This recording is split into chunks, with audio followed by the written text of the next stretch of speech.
续来看台中丰原避风桥卡，昨暗头啊，因为石缸啊水坝来放水，有5个大人甲1个囡仔掉入个浮洲啊，状况是真危急。消防队员是接力游索啊来救人，总算伫昨暝7点外，甲人总救出来，6个拢平安。也毋过，这个所在是市府公告的危险的水域，禁止耍水。这6个人是毋是伫个危险水域耍水呢？相关的单位要调查。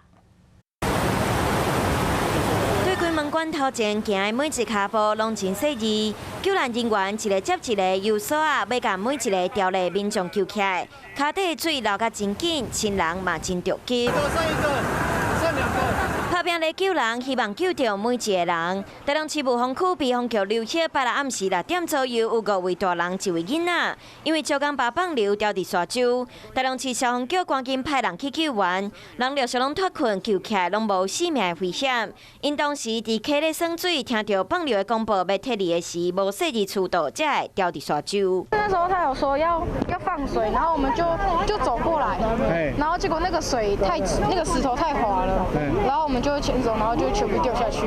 那个水大概到大腿深，那比较深也已经到腰部了。使用抛绳枪，但是因为到对岸距离有点远，所以抛绳枪是打不带过去的。等水势小一点之后呢，再拉绳子过去。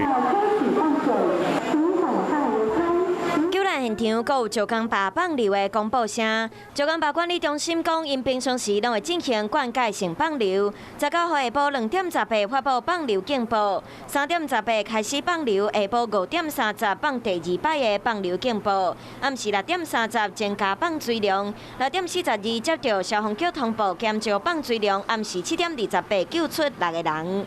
台中市政府伫2021年就公告石缸水坝集水区，阁有大甲溪水域的水头和水尾。另外，阁有避风桥经过大甲溪铁桥到后丰大桥水尾500公尺的所在。这3个所在拢是危险水域，禁止耍水。违反规定，上重会当罚5万块。好佳在这摆6个人拢平安无代志。不过，因敢有违反相关的规定，目前相关单位嘛等来了解。 Hello， 大家好，我是乃瑜，要教给大家2个任务。第一个，华视新闻的脸书专页，你按赞了吗？还有华视新闻的 YouTube 频道，赶紧订阅起来，还要记得按赞，开启小铃铛哦。